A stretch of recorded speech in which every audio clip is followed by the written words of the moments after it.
Politics பேசுறான். Politics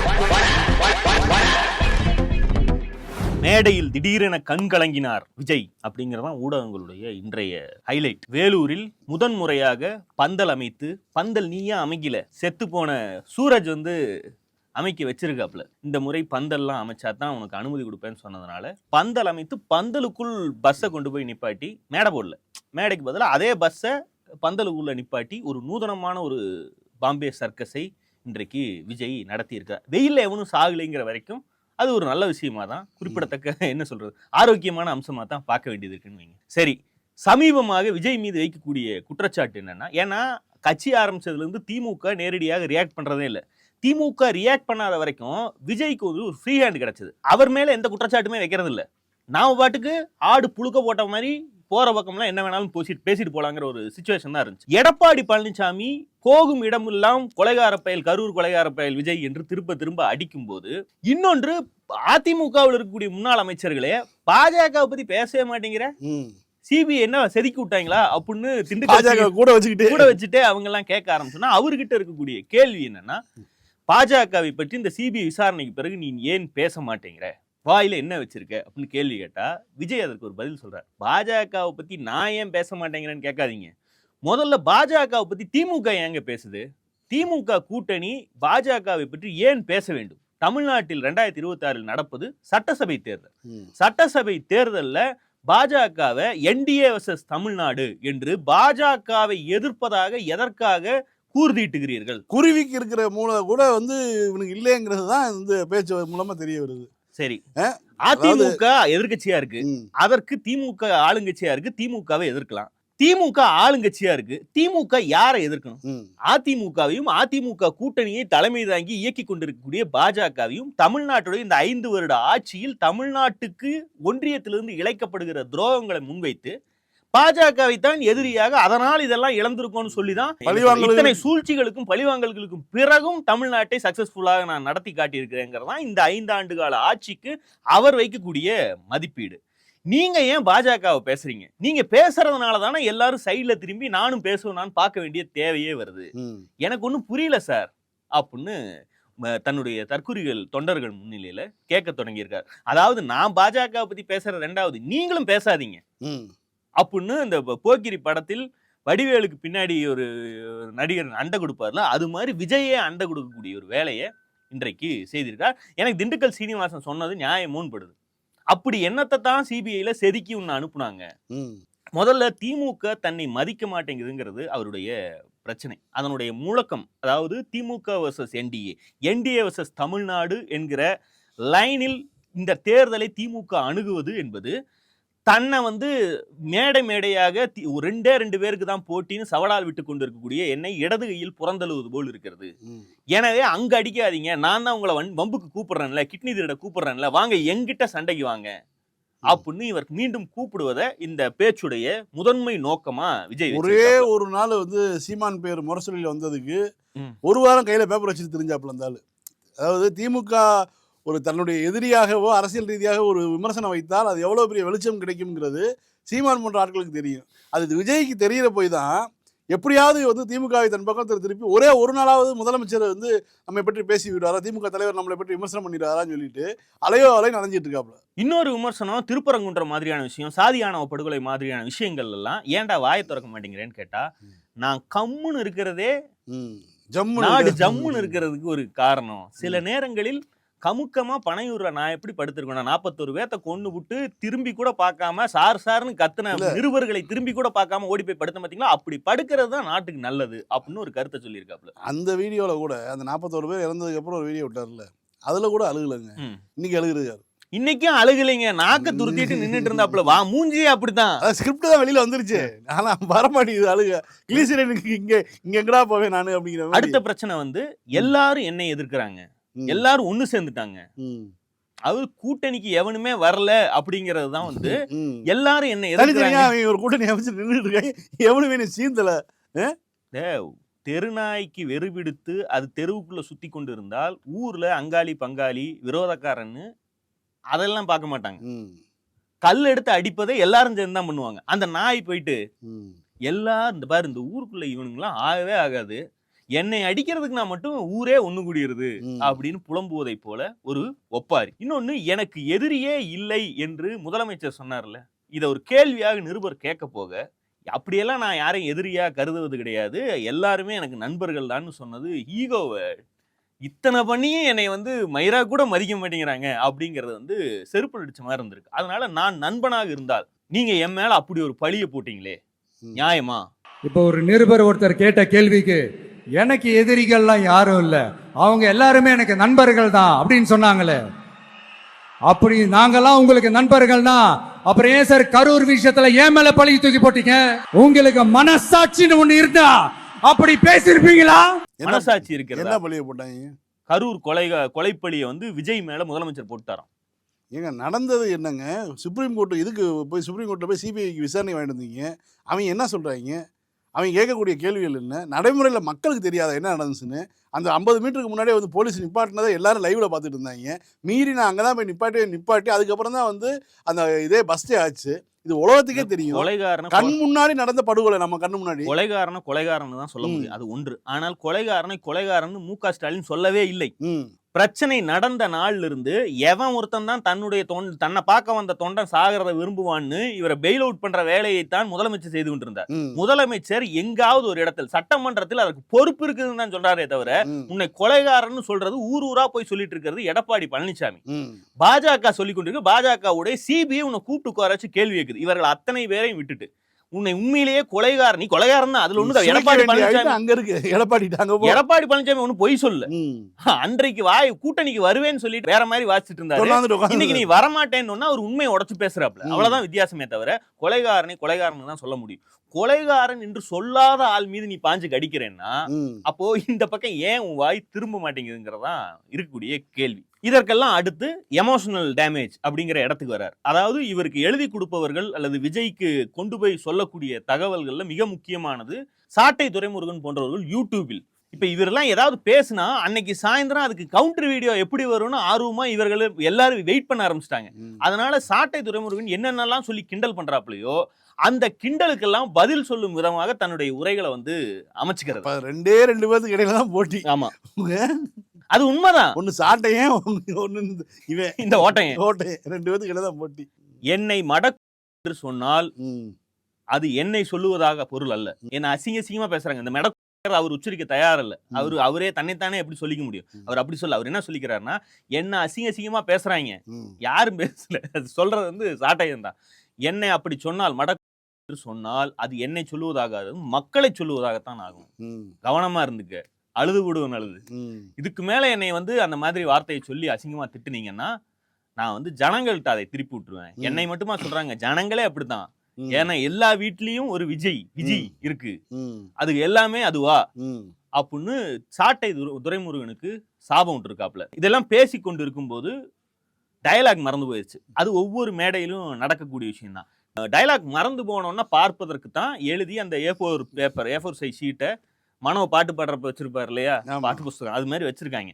அதை பாக்குறதுல இருந்து ஃப்ளோல நகர்ந்து போயிட்டாப்ல. இப்ப ஆசாமிக்கும் அந்த பேப்பருக்குமான இடைவெளி கொஞ்சம் ஜாஸ்தி ஆயிருச்சு. கை நீட்டி எட்டி பிடிக்கவும் முடியல. கொஞ்ச நேரம் புளிச்சுன்னு புளிச்சாங்கண்ணை போட்டுட்டு முழிச்சாப்ல. கேமரா வைத்து, ஏன்னா ஒரே லைன் தான், ஊடகங்கள் அத்தனை பேரும் கேமரா கொண்டு போறது இல்ல, அவர்கள் எடுக்கக்கூடிய அந்த லைனை தான் அவங்களுக்கு அவுட் கொடுக்குறாங்க. எல்லா சேனல்களும் அதை தான் ரிலே பண்ணுது. அவன் ஆடியன்ஸ் பக்கம் திருப்பிட்டான். அண்ணன் யோசிச்சுக்கிட்டு இருக்காரு, அவர் யோசிச்சு முடிச்சு வரட்டும் அப்படின்னு. இவர் அப்படியே சைட்ல போனாப்ல, திரும்பி நின்னாப்ல. எனக்கு என்னன்னா, முன்ன அண்ணா பேசும்போது பேச்சு சுவாரஸ்யத்திலேயே பொடி போடுவாப்ல. துண்டை உதறி போடுற மாதிரி இருக்கும். எப்ப பொடி எடுக்கிறாரு எப்ப ஏத்துறாருன்னே தெரியாது. அவ்வளவு லாபமாக பொடி போடுவார் அப்படிங்கறத அப்பெல்லாம் பெருமையா சொல்லுவாரு. இவர் அது மாதிரி கூல் லிப்பு ஆன்ஸ் எதுவும் வச்சு பேச கேப்ல சைட்ல திரும்பி ஆக்ஷன்லாம் பார்த்தா அப்படிதான் இருக்கு. சைட்ல திரும்பினாப்புல தும்முன மாதிரி ஏதோ பண்ணாப்புல கை வாய்க்குள்ள இருந்து எதையோ எடுத்து கீழே போட்டுட்டு ஐ எம் சாரி, எந்த ஆக்ஷன் எடுக்க முடியாத நிலைமையில இருக்கு, சாரி, இதை யாரும் அசைக்க முடியாது, மறந்து போச்சு அப்படின்ட்டு யாராலும் அசைக்க முடியாது. அதுக்கு முன்னாடி என்னமோ பேசிட்டு இருந்தா அப்படி. இதுக்கு சென்டிமெண்டலான பாண்டுன்னு ஏதோ சொல்லிட்டு இந்த 2 நிமிஷம் இந்த கூத்தை எல்லாம் பண்ணி முடிச்சுட்டு மறுபடியும் ஐ எம் சாரி, யாராலையும் அசைக்க முடியாது அப்படின்னு எமோஷனல் டேமேஜ். இந்த கேப்பை தான் ஊடகங்கள் என்னன்னு ஃபில் பண்ணுதுன்னா, மேடையிலேயே கண் கலங்கி விட்டார் விஜய். எதுக்கு? கான்சு துப்ப முடியாம பொற ஏறி இருக்கு. புளிக்கிட்டேன் பாவா. சிகரெட் எல்லாம் எவ்வளவோ பரவாயில்ல. இந்த கருமத்தை வச்சுக்கிட்டு அதை பேசும்போது ஏன் வாய் உப்பி இருக்குன்னு ரொம்ப நாளா எல்லாரும் டவுட் வச்சுக்கிட்டு, இது காரணம் இந்த ஸ்மால் விஸ்பர்மைங்க காலேஜ் டைம்ல. அதேதான் கூல் லிப்புக்கு. அதான் கூல் லிப்பை வச்சுட்டு அதை துப்ப முடியாம மனுஷன் படுற பாடு. கண் கலங்கி விட்டார். நாக்க துருத்துற மாதிரி ஒரு போட்டோ எடுத்து அதுல பாலிமர்காரம் போட்டிருக்கான். மேடையிலேயே கலங்கிய விஜய், பொற ஏறி நின்ற விஜய் அப்படின்னு. கூலி இப்போ முழுங்க தானே தெரியும் அதனுடைய வேதனை. அந்த வேதனை இருக்கே வேதனை. அப்புறம் ஆன்சை துப்பிட்டு மறுபடியும் ஸ்பீச்சை வந்து கண்டினியூ பண்றாப்புல. அப்புறம் கடைசியா இவிஎம் பட்டனை நீங்க தட்டணும், சும்மா இல்ல பச்சக்கு பச்சக்கு பச்சக்குன்னு 3 வாட்டிங்களா சார்? இல்ல 1 வாட்டி தான். இந்த மாதிரி 3 தாட்டி நீ அமுத்த சொல்லி கொடுத்து, இதுவே தாளா இருந்துச்சுன்னா இவங்க வாக்குச்சீட்டா இருந்து இவங்க போய் 3 வாட்டி குத்தி விட்டா ஓட்டதெல்லாம் செல்லாதோட. இது மட்டும் என்ன, இப்ப இந்த 3 குத்துனானுங்கன்னா இவனுங்க என்ன நினைச்சிட்டு குத்துவானுங்க? விஜய நினைச்சிட்டு குத்துவானுங்க.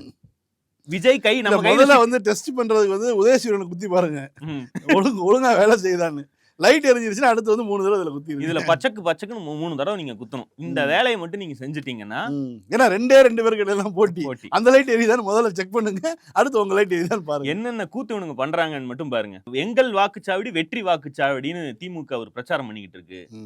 வெற்றினாலே விஜய் தான் அப்படின்னா எல்லா வாக்குச்சாவடியும் வெற்றி வாக்குச்சாவடியா, விஜயுடைய வாக்குச்சாவடியா அப்படின்னு புளிப்பு காமெடி. எங்க வாக்கு சாவடி வெற்றி வாக்கு சாவடியா? அதுக்கு அர்த்தம் என்ன தெரியுமா? எங்க வாக்கு சாவடி விஜய் வாக்கு சாவடின்னு அர்த்தம். ஃபைனலா ஒரு வாக்குறுதி ஒண்ணு வேற கொடுத்தாப்புல. அதுதான் இருப்பதிலேயே அல்டிமேட். அதாவது, என்னை வாக்களித்து நீங்கள் எல்லாம் முதலமைச்சர் ஆக்கி விட்டீர்கள் என்றால் என்னுடைய ஆசையை தீர்த்து கொள்வேன். அது என்ன ஆசைனா, உங்களை எல்லாம் உங்களுடைய கிராமங்களுக்கே வந்து சந்திப்பது, உங்களை வீடு வீடா வந்து பார்க்கணும், ஊரா வந்து வெளியே களத்தில் இறங்கணும், எல்லாரையும் மக்களை சந்திக்கணும்னு எல்லாரும் கேட்கறாங்க. எனக்கும் ஆசைதான். என்ன வெயிலா இருக்கு, பாடி ஒத்துக்காது. அதனால நீங்க என்ன பண்ணுங்க, என்ன முதலமைச்சர் ஆக்கிருங்க. முதலமைச்சர் ஆக்கிட்டீங்கன்னா ஒரு பெரிய கான்வாயில மாசா வந்து என்ன வந்து நீங்க கிட்டவே பார்க்கலாம். தமிழ்நாட்டில் இருக்கக்கூடிய அனைத்து கிராமம், 77,000 கிராமம், 12,000 சொச்சம் பஞ்சாயத்து இருக்கு. ஒரு பஞ்சாயத்துக்கு 3-4 ஹேபிடேட் இருக்கு. எல்லா கிராமங்களும் கணக்கு போட்டீங்கன்னா கிட்டத்தட்ட 80,000 கிராமங்களுக்கும் நான் வரேன் அப்படின்னு. எப்போ? சிஎம் மேல யார் பாப்பா? ஓட்டு போட்டு சிஎம் மேல யார் பாப்பா? அதையா புசி பாப்பாரு? புசி இல்லாட்டி இன்னொரு புசி இருக்கு, அது பார்க்கும். அது பிரச்சனை கிடையாது. நீங்க என்ன கிட்ட பாக்கணும்னா, இப்ப எப்படி அவன் மேல இருந்து இறங்குனா தான் உமா கொடுப்பேன் பாத்தீங்களா? அதோட இன்னொரு வெர்ஷன் தான், நீங்க எனக்கு ஓட்டு போட்டு சிஎம் ஆக்குனா உங்க ஊருக்கே வருவேன். திண்டுக்கல் ரீட்டா அவளை ஆட சொல் அப்படிங்கிற மாதிரி நீங்க உங்க ஊர்லயே உட்கார்ந்து என்ன ஆட வச்சு பார்க்கலாம் அப்படிங்கறது ஒரு வாக்குறுதி. இது மாதிரி ஒரு வாக்குறுதியை எம்ஜிஆர் கூட கொடுத்ததில்லை, ஜெயலலிதா கூட கொடுத்ததில்லைங்கிறது வந்து இதுல நியாயம் தானே. இப்ப யார் எதெல்லாம் பண்ண முடியாத விஷயமோ அதான் செய்ய முடியும். இந்த நாள வீட்டை விட்டு வெளில வர முடியாது. நீங்க ஓட்டு போட்டீங்கன்னா நான் வீட்டுக்கு விட்டு வெளில வருவேன் அப்படிங்கிறது வந்து, அது வரைக்கும் பனையூர் கேட்டை நீங்கள் தட்ட வேண்டாம். ஆக்டர் ஊரில் இல்லை, அதான் பூட்டை ஆட்டாதீர், என்னை ஏன் வெளியே வரலன்னு கேட்காதீங்க, சிஎம் ஆக்குங்க, அப்புறம் வரேன் அப்படின்னு மொத்தமாக முடித்து வைத்திருக்கிறார். பாஜகவுடைய ஏஐ சம்மிட்டு வெற்றிகரமாக முடிந்து விட்டது போல இருக்கு. மிகப்பெரிய சாதனை நிகழ்த்திட்டோம், எத்தனையோ எம்ஓஐ எல்லாம் சைன் ஆயிடுச்சு அப்படின்லாம் அவங்க பெருமையாக சொல்லி கொண்டிருக்கிறார். அதுல அந்த கல்கோத்தியா யூனிவர்சிட்டின்னு பண்ண பேரே டிசைனா வச்சிருக்கானுங்க. இந்த கல்கோத்தியா காமெடியை காங்கிரஸுக்கு எதிராகவே பாஜக திருப்பி இருக்கக்கூடிய சாமர்த்தியங்கிறது ஒரு கேஸ் ஸ்டடி தான். அதாவது, ஆளும் பாஜகவுடைய ரைட் விங் அண்ட் ஈகோ சிஸ்டத்துடைய வெற்றியின் ரகசியமே அதுதான். காங்கிரஸ் ஆட்சியின் போது நாட்டில் குண்டு வெடித்தால் அதற்கு காங்கிரஸை பொறுப்பாக்க முடியும். அது 1+1=2ங்கிற மாதிரி ரொம்ப ஈஸியான ஈக்குவேஷன். அதுல ஒன்றும் பிரச்சனை இல்லை. அது பாஜக ஆண்டு கொண்டு இருக்கின்ற 10 ஆண்டுகளுக்கு மேல இந்தியாவை ஆண்டு கொண்டு இருக்கிறது. இப்போது குண்டு வெடித்தாலும் அவர்களால் அதற்கு ஒரு எதிர் நடவடிக்கை என்றோ, இதற்கும் காங்கிரஸுக்கும் தொடர்பு இருக்கு என்றோ, காங்கிரஸ் ஆளக்கூடிய மாநிலங்களின் வழியாக இவர்கள் ஊடுருவி இருக்கலாம்ங்கிற கதைகளை சொல்லியோ, இவர்களால் அதையும் தங்களுக்கான மைலேஜாக, நாங்க ஆட்சியில் இருக்கும் போதே இப்படி நடக்குதுன்னா நாங்களும் இல்லைன்னா நீங்க எல்லாம் என்ன ஆவீங்க, இந்தியாவே பாகிஸ்தானா மாறிடும்னு கதை சொல்ல முடியுது. அந்த கதை வெற்றிகரமாக இவர்களால் வியாபாரம் பார்க்க முடியுது. இப்ப கூட நேற்றைக்கு தமிழ்நாட்டில் பயங்கரவாதிகள் பிடித்திருக்கிறார்கள் அப்படின்னு நேற்றைக்கு ஒரு செய்தி வருது. வந்த உடனே எல் முருகன் தொட்டு அத்தனை பேரும் சொல்லி வைத்தது போற எடப்பாடி பழனிசாமி அத்தனை பேரும் அறிக்கை விடுறாங்க.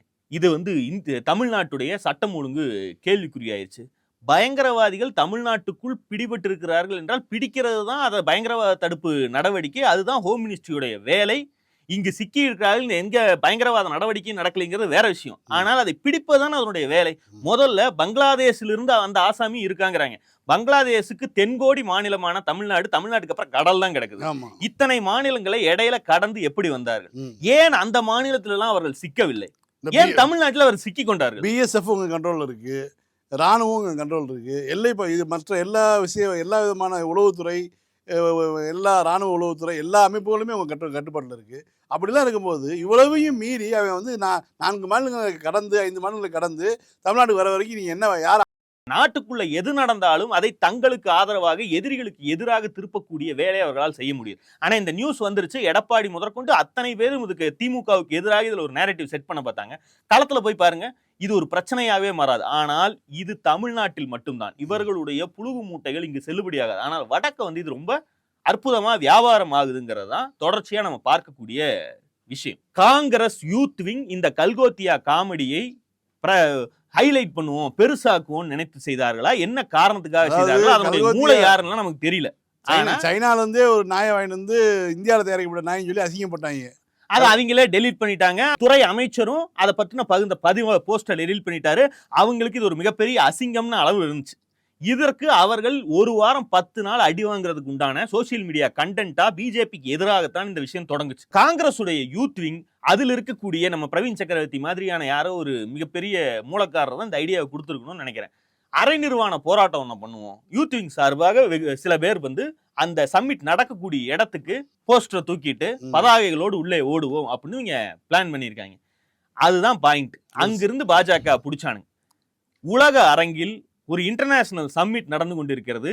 இந்தியாவை அசிங்கப்படுத்தும் விதமாக, உலக அரங்கில் இந்தியாவுடைய மானத்தை வாங்கும் விதமாக இவர்கள் அரை நிர்வாணமாக உள்ளே நுழைந்து விட்டார்கள். அரசியல் பண்ணுவதற்கு எத்தனையோ வாய்ப்புகள் இருக்கிறது, களத்தில் செய்யுங்க. இது ஏன் இவ்வளவு கேவலமா இறங்கி இந்தியாவுடைய மானத்தை நீங்கள் வாங்குகிறீர்கள் அப்படின்னு கேட்க தொடங்கினார்கள். கேட்கறது மட்டும் இல்ல, அவங்க மிதிச்சு அடி வேற போட்டாங்க. பாக்குறது நமக்கே கொஞ்சம் கஷ்டமா தான் இருந்துச்சு. உள்ளுக்குள்ள நமக்குள்ள எத்தனை முரண்பாடுகள் இருந்தாலும் ஓட விட்டு மிதிக்கிறதுங்கிறத பார்க்கும்போது பாவமா தான் இருந்துச்சு இல்லையா? அதுல அந்த ப்ளூ கலர் சட்டை போட்டவன் ப்ளூப்ல போட்டு பாத்தியே நீ, மீண்டும் மீண்டும் பார்க்க தூண்டுது. அந்த உதை இருக்குல்ல, அது இப்படி குறிபாத்து குப்புன்னு அங்கேயே வைக்கிறான். முதல்ல காலை எடறி விட்டு மிதிச்சிட்டாங்க. மிதிச்சவன் எந்திரிச்சு ஓடும் போது ஓடவாடா பாக்குற எங்கடா போற குண்டா கொண்டான்னு எட்டி அங்கேயே குறிபாத்து உதைக்கிறான் ஒரு சங்கி. கடைசியில சங்கி என்ன சொன்னானுங்கன்னா, உதச்சவன் வந்து பிஜேபி காரன் கிடையாது, பொதுமக்கள். நாட்டுடைய மானத்தை காங்கிரஸ்காரர்கள் வாங்குவதை பார்த்து பொங்கி எழுந்து வச்சிருக்கான் அப்படின்னு அவங்க மொத்த கதையும் முடிச்சு விட்டாங்க. இந்த கேவலம் எல்லாம் எதற்கு? இல்ல இது வந்து இப்ப நேற்று யாரும் எழுதியிருந்தாங்க, அதாவது காங்கிரஸ் வந்து பாஜகவினுடைய மானம் போகுது, அதை காப்பாத்துறதுக்காக காங்கிரஸ் பண்ண வேலைதான் இது. இது மாதிரியான ஒவ்வொரு சந்தர்ப்பத்திலையும் இப்படிதான் பண்ணிட்டு இருக்காங்கன்னு சொல்லி எவனோ ஒருத்தர் எழுதியிருந்தான். பாஜகவுடைய கூட்டணி கட்சிகள் அனைத்தும் காங்கிரஸை இதே ஆங்கிள் வச்சு அடிக்கிறாங்க. ஃபைனலா நேற்றைக்கு மோடி சொல்லிவிட்டார், காங்கிரஸ் ஆல்ரெடி நிர்வாணமா தான் இருக்கு, அதுக்கு போய் இந்த இதெல்லாம் பண்ணி வேற நீங்க காட்டணுமா அப்படின்னு ஒரு பஞ்ச் டயலாக் கூட மோடி வந்து இந்த விஷயத்த மொத்தமா லாஸ்ட் நெயில்பாங்கல்ல அப்படி அடிச்சு விட்டுருக்காரு. அகிலேஷ் எல்லாமே யாரெல்லாம் கூட்டணி எல்லா பேருமே விமர்சனம் பண்ற அளவுக்கு கூட்டணி விமர்சனம் பண்ணா பிரச்சனை இல்லைங்க. இதுல முக்கியமா கவனிக்க வேண்டிய விஷயம், பாஜக கூட்டணியில் இல்லாத பிஆர்எஸ், தெலுங்கானா ராஷ்டிரிய சமிதி, அந்த கட்சியுடைய தலைவர்கள் ஜெகன் பாஜக கூட்டணியிலேயா இருக்காரு, அவர் அடிக்கிறார். அகிலேஷ் யாதவ் உத்தரப்பிரதேசுடைய மிகப்பெரிய, அதாவது பாஜக எதிர்ப்புன்னா இதெல்லாம் ஒரு அணியில திரண்டா காங்கிரசுக்கு மிக முக்கியமான பார்ட்னர்களாக வந்து சேர வேண்டிய அத்தனை பேரும் இந்த விஷயத்தில் காங்கிரஸ் இந்தியாவுடைய மானத்தை வாங்கி விட்டதுன்னு அறிக்கை விடுறாங்க. அவர்கள் அமைதியாக கூட இருக்கலாம். இன்னும் சொல்ல போனா தேஜஸ்வி யாதவ் இதை பற்றி பேசவே இல்லை, திமுக தலைவர் இதை பற்றி பேசவே இல்லை, பினராயி விஜயன் இதை பற்றி பேசவே இல்லை. இப்படி அமைதியாக கூட இருக்கலாம். ஆனால் அவர்கள் ஊருக்கு முன்னாடி வந்து இந்தியாவுடைய மானத்தை காங்கிரஸ் வாங்கி இருக்கிறது அவர்களுக்கு அரசியல் பண்ணுவதற்கு வெக்கு இல்லை, இது இதை இப்படி கொண்டு போயிருக்கவே கூடாது, இது தேவையில்லாத விஷயம்னு காங்கிரஸை கண்டிக்கக்கூடிய இடத்துக்கு அவர்கள் செல்லுகிறார்கள் என்றால் அது முக்கியமா கவனிக்கப்பட வேண்டிய ஒரு விஷயம். பாஜகவை எதிர்த்து நாடு தழுவிய அளவில் ஒரு கூட்டணி அமைந்தால் அதற்கு தானே தலைமை தாங்கி வெல்ல வேண்டும் என்பதற்காக இதர கட்சிகளை, தன்னுடைய தோழமை கட்சிகளை உள்குத்து குத்தி அந்தந்த மாநிலங்களில் வீழ்த்துகிறார்கள் என்று பீகார் தேர்தல் தோல்வியின் போதே வாதங்கள் எழத் தொடங்கின. இப்போது இந்தியா கூட்டணி என்பதுடைய தலைமை யாரிடம் இருக்க வேண்டும் என்பது நாடு முழுக்க பல்வேறு தலைவர்களால் ஒரு விவாதமாக முன்னெடுக்கப்படக்கூடிய சூழல் இருக்கிறது. ராகுல் காந்தியுடைய பிரதமர் வேட்பாளர் கோரிக்கையை தேர்தலுக்கு 2024 தேர்தலுக்கு முன்பும் சரி 19 தேர்தலுக்கு முன்பும் சரி மம்தா அகிலேஷ் உள்ளிட்டவர் எதிர்ப்பவரை வந்து நம்ம இங்கிருந்து பாக்குறோம். எதுக்கு இதெல்லாம் போய் பிரச்சனையா பேசிக்கிட்டு இருக்காங்க?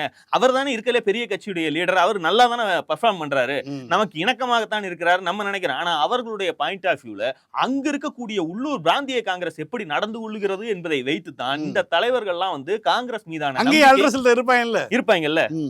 அப்போ இதனுடைய நியாயங்கள் இல்லாம ஒண்ணும் இல்லை. இன்னைக்கு டவுன் ஹால்னு நியூஸ் 18 தமிழ்நாட்டுல ஒரு நிகழ்ச்சி, சென்னையில் ஒரு நிகழ்ச்சி நடத்து தேர்தல் 2020. அதுல முக்கியமா மூத்த காங்கிரஸ் தலைவர் மணிசங்கர் ஐயர் வந்து ஒரு 25 நிமிஷம் பேசியிருக்காரு. வெளுன்னு வெளுத்து விட்டுருக்காரு. அதுல அவருக்கு காங்கிரஸோடு உள்ள இருக்கக்கூடிய தலைமையோடு இருக்கக்கூடிய முரண்கள் அதெல்லாம் தாண்டி அவர் இன்னொரு முக்கியமான விஷயத்தை சொல்லுகிறார். இந்தியா முழுக்க இந்தியா கூட்டணியை முன்னெடுத்து செல்வதற்கு திமுக தலைவர் மம்தா பானர்ஜி, அகிலேஷ் யாதவ் அல்லது தேஜஸ்வி யாதவ் இந்த 4 பேர் தான் இருக்கிறார்கள்னு சொன்னோன்னே ஆங்கர் திரும்ப கேட்கிறார், நீங்க ராகுல் காந்தியை விட்டுட்டீங்க, ராகுல் காந்தி தான் ஆல்ரெடி தலைவரே, அவர் தானே ஆல்ரெடி முன்னெடுக்கிறார், அதில் வெற்றி கிடைக்கவில்லை. ஏன் கிடைக்கவில்லை என்றால் அதற்கு காரணம் ராகுல் காந்தி இல்லை, அதற்கு காரணம் வந்து காங்கிரஸ் அப்படிங்கிறார். யாரு முதலில் ஒரு உண்மையை இந்திய அரசியலில் மோடியை பற்றி உடைத்து பேசிய மகானவர் அவர் தானே வெளிப்படையா சொன்னாரு மோடி யார் என்பதை. அது சொல்லி மிகப்பெரிய பேக்லாஷ் ஆகி காங்கிரஸே பெருசா இவரை காப்பாத்தலையே. ஏண்டா உண்மையை சொன்னதுக்கு கூட காப்பாற்ற முட்டீங்களா அப்படின்னு இன்றைக்கு நாடு புரிந்து கொள்கிறது. மணிசங்கர் ஐயர் ஒரு தீர்க்கதரிசி அப்படிங்கிற, சரி இவருக்கு 85 வயது ஆயிடுது, அவருக்கு பொலிட்டிக்கலா பெரிய ஆர்வங்களோ கனவுகளோ நீ இந்த வயசுக்கு மேல எதுவும் இல்லை. ஆனால் ஒரு உண்மையை வந்து சொல்றாரு, ராகுல் மீது கூட வன்மத்தை எல்லாம் அது வளர்த்துக்கல. இதற்கு காரணம் ராகுல் கிடையாது, காலமை கட்சிகளுக்கு நம்பிக்கையை உண்டாக்க தவறுகிறதா காங்கிரஸ்ங்கிறதா அதுல இருக்கக்கூடிய பாயிண்ட். காங்கிரஸ் கட்சி அப்படி நடந்து கொள்கிறதுனால அந்த கட்சியை கட்டுப்படுத்த தவறுகிறதா தலைமைங்கிற அடுத்த கேள்விக்கு அது போகுது. இதுதான் சம்பந்தமே இல்லாமல் நான் இப்போது பட்டியலிட்ட இந்த கட்சிகள் எல்லாம் காங்கிரஸை அடிக்க காரணம். பாஜகவை எதிர்த்து தான் அவங்க அரசியல் செய்யறாங்க. பாஜகவுடைய வளர்ச்சியால் அவர்கள் தங்கள் மாநிலங்களில் ஆட்சியை இழந்து உட்கார்ந்துட்டு இருக்காங்க. ஜெகனா இருக்கட்டும், பிஆர்எஸ் இருக்கட்டும். பிஆர்எஸ் இன்னைக்கு 3வது கட்சியா போயிருச்சு. அந்த மாநிலத்தையே உருவாக்கி அதை ஒரு அடையாளமா வச்சு ஆட்சிக்கு வந்த கட்சி. ஆனால் அவர்களுக்கு பாஜகவை எதிர்ப்பதற்கு காங்கிரஸோடு தோழமை பாராட்ட வேண்டும் என்கிற எண்ணம் உருவாவதற்கு காரணம் என்ன? ஃபர்ஸ்ட் அப்ப யாரு ரெட்ரோஸ்பெக்டிவா அதை யோசிக்க வேண்டிய தேவை இருக்கு. தமிழ்நாட்டுக்கு மட்டுமல்ல, பிராந்திய கட்சிகள் அனைவருக்குமே இனி தேவை என்பது பாஜக அல்லாத கூட்டமைப்பு இந்தியா அளவில் உருவாக்கப்பட வேண்டும். அதற்கு ஒரு குறைந்தபட்ச செயல் திட்டம் வேண்டும், அதற்கு கூட்டு தலைமை வேண்டும். அதில் யாருமே காங்கிரஸ் உட்பட யாருமே நாட்டாண்மைத்தனம் பண்ணக்கூடிய இடத்துக்கு வர முடியாது. அதை நோக்கித்தான் இந்த இப்போது நடந்து கொண்டிருக்கக்கூடிய விஷயங்கள்லாம் கொண்டு செல்லுதுன்னு வைங்க. அவர்களுக்கு காங்கிரஸ் பேரின் நம்பிக்கை வராது. அப்போ கையெழுத்து போட்டு கொடுன்னு கேட்பாங்க. நீங்கள் சொல்லுவதை நம்ப முடியாது, நீங்கள் சொல்லக்கூடிய வாக்குறுதிகளை செய்வீர்களா என்று எங்களுக்கு தெரியாது. ஏங்க சிம்பிள்ங்க, நீங்க நினைச்சுக்கிறீங்க தமிழ்நாட்டில் உட்காந்துட்டு அல்ற சில்லறத்தனமா 4 பேர் பேசிட்டு போனா அதெல்லாம் தமிழ்நாட்டுக்கு வெளியே எதிரொலிக்காதுன்னு. இந்தியா முழுக்க தமிழ்நாட்டு அரசியலை பார்த்து கொண்டிருக்கிறார். இந்தியாவிலேயே 40க்கு 40 இந்த வின்னிங் ரேட்ல எந்த கட்சியாவது பாஜக ஜெயிச்சு காட்ட முடியுமா? ஜெயித்து கொடுத்த திமுகவிடம் நீங்கள் நடந்து கொள்ளக்கூடிய விதத்தை மகாராஷ்டிராவில் பார்க்கிறார்கள், உத்தரப்பிரதேசத்தில் பார்க்கிறார்கள், எல்லா மாநிலங்களிலும் பார்க்கிறார்கள். அப்ப நீ திமுகவுக்கே விபூதி அடிச்சினா உனக்கு சரிபாதி சீட்டுகளை பங்கிட்டு கொடுத்து தேர்தலை சந்திக்கக்கூடிய நிலையில் இருக்கக்கூடிய எங்கள் நிலைமை என்ன? இந்த கேள்வி வருமா வராதா? அப்போ அவர்கள் உங்களுடைய வார்த்தைகளை நம்ப மாட்டார்கள். எதை நம்புவார்கள் என்றால் குறைந்தபட்ச செயல் திட்டம் ஒன்றை போட்டு அதை பொதுவில் வைத்து அந்த மாநில மக்கள் முன்பு நீ கையெழுத்த போட்டு கொடு அப்படிங்கிற இடத்துக்கு தான் இந்த ஒட்டுமொத்த எபிசோடும் போய் சேரும். அது உண்மையில் தமிழ்நாட்டுக்கு மட்டுமல்ல, இந்தியா முழுக்க இருக்கக்கூடிய எல்லா பிராந்திய கட்சிகளுக்கும் அந்த மாநிலங்களுக்கும் நல்லதுங்கிற. மீண்டும் சந்திப்போம். லைக் பண்ணுங்க, ஷேர் பண்ணுங்க, சப்ஸ்கிரைப் பண்ணுங்க, கமெண்ட் பண்ணுங்க. பாய். பாலிடிக்ஸ் பேசலாம். பாலிடிக்ஸ்